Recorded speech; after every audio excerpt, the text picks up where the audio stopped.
I voted for Scott Walker, and basically because I'm a big fan of the Foxconn acquisition, or whatever you would call it.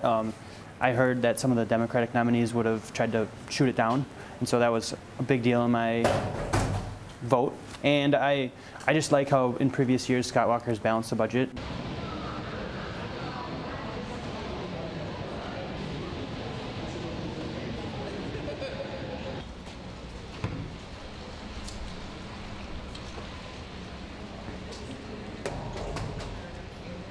I feel like Scott Walker's performance has affected my vote, not the other way around. So.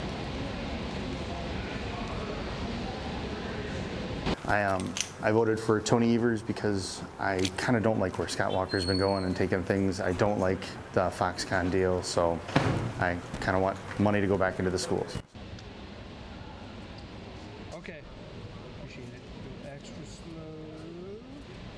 slow. A lot of the issues for me were kind of local with worrying about schools. Like I said, some of the business, taxes always, but some of the bigger stuff, I don't like the rhetoric that the bigger government is doing right now. So I kind of, for voting for Congress, I kind of voted against the president's party that way.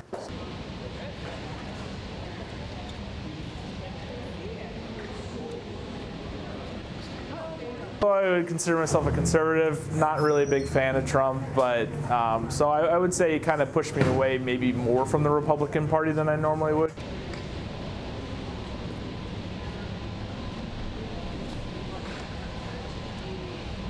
I don't really like how they're treating immigration. I feel like it's just kind of this demonizing of people coming across the border. And